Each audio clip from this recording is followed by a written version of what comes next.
must have been burning. Good to see you. Oh, man.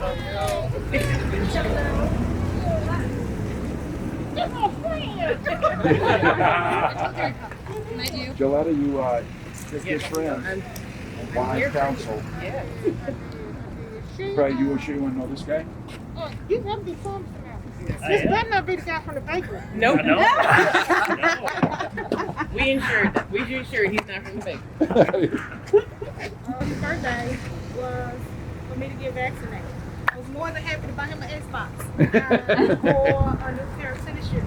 But I have been not just hesitant about getting the vaccine, I've been adamant that I was not going to do it. Hey, it's the baby. I shoot myself up. What's the Just post some stuff together. Put it in. So, right? My husband does not get to be happy. He's a husband. He's a birthday. So the thing is I could come out here. Y'all won't be here. Y'all don't care nothing about me. I'm just one black woman in Minnesota. Let's be honest. But if this black woman has the governor here, she has LT here, you guys are going to come. You're going to help spread this message about how hesitant African Americans are. When it's time for us to get a vaccine or to care, and everybody wants to start having town halls and coming and saying why this is important and they want us to be healthy. We're like, wait a minute.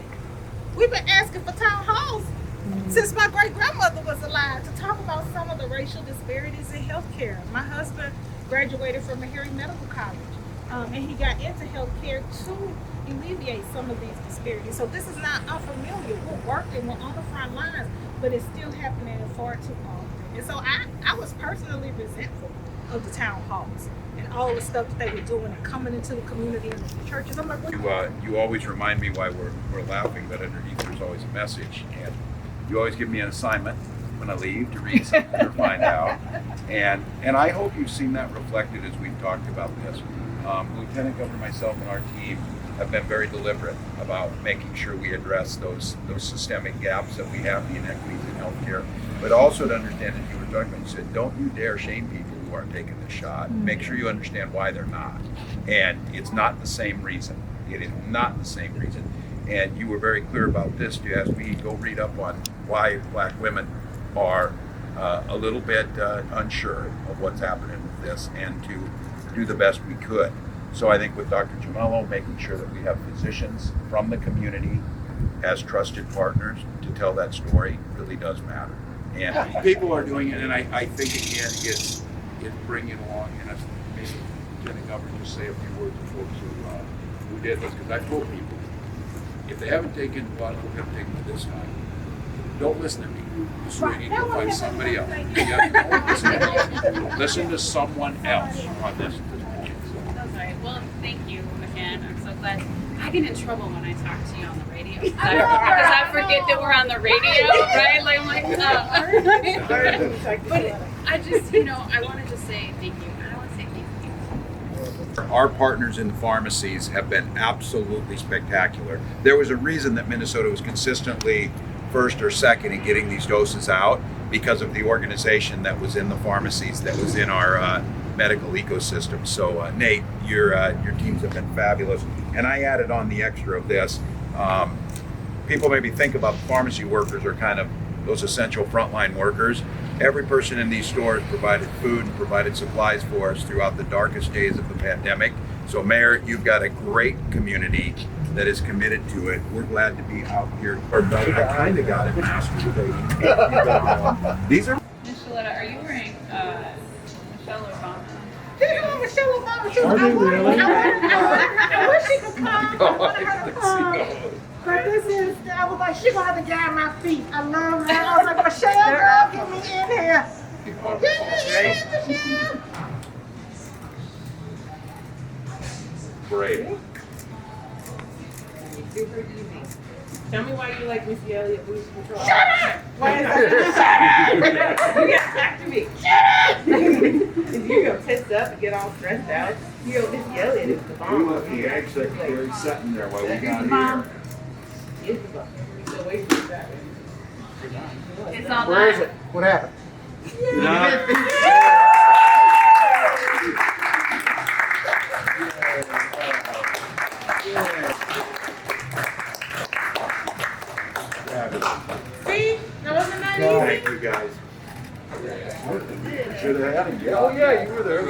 So, Yes. One of my friends said I would feel a sense of relief, and I did. It felt like I've accomplished something. Now you work really hard and you get really scared about doing it, and then you think about backing out. But once I got the shot and was holding my son's hand, it just felt really good. Like I had done something for my family. You know, it does something good for it me. means a lot to me. It's really important that she decided to get vaccinated, and it's going to help keep everybody safe. Yes, sir. It didn't hurt at all. I was expecting, just a pinch or something, but I didn't feel anything. No. So, I was still waiting and he was done. I was like, why is he putting something on me? What's the sticky stuff? It's the Band-Aid. It's done. For me, this was a sacrifice for my family and for my community. It was easy to just say no and keep ignoring people. But if I really care about my children and I really care about my community and getting us back to our days before COVID even came on the scene, I have to do my part. We all have a role to play. So it's not just simply masking up and decreasing my foot count and not going out and, staying away from folks, but it's getting vaccinated and then using my voice and my platform to encourage other people. There's other women like me who've been through my experience, who want to get it but are afraid, who got good sense. I don't think there's some laser beams in the sky. I don't think they shoot me up with a microchip. I just have reservations and I'm afraid.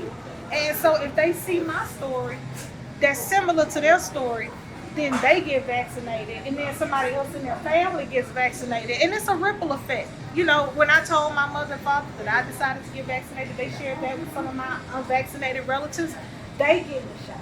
So it has an impact on not just one household, one person, but an entire family, an entire block, and then a community. Could you say your name is spelled for me, please? Yes, sir. It's Badass Boss Lady.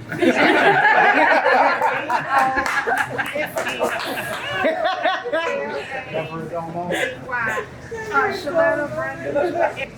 So it's not just to march and to talk and to have news conferences and get your message out there. $200 gift card to anything you want to do. So there you If go. there was no COVID and my mom wasn't here, I'd hug you. Yeah, you're fine.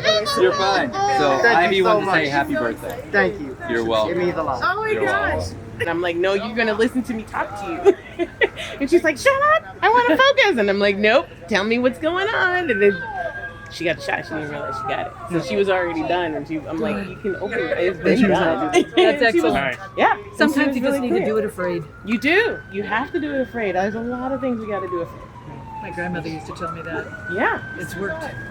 Yeah. It does. There are people that were in that nursing home that haven't seen their families in person in like 8 months. And that's And horrible. they were all crying when we came in. And I felt like, They're in their last chapter, right? Yeah. They need the love and the family and the and be able to reunite families is nothing is something I would ever be a part of.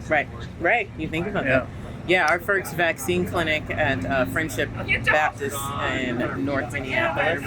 It's 141 seniors and elderly Black families that had not been out of their houses in a year, brave to come to the church for a vaccine, and there were tears. I was crying nonstop because all of them were so thankful that now they could see their families again. Now they could probably come to church again. That was so important to their existence and their routine. It was so impactful, and I was like, no, this is the work. And my husband's a critical care nurse by training, but he's now in insurance, so he doesn't really do nursing. He does nursing education, but he signed up to be a vaccinator immediately. And that was like his happiest days was when he took the day off of work and would go vaccine, and just an entire 14-hour day of giving shots. He just loved every second of it. And I was like, yeah, it's very gratifying. It'll be We're great so to look grateful. 50 years from now and look back at, and once we get over all this, be Yeah. like, well, I was a part of something really big. Right.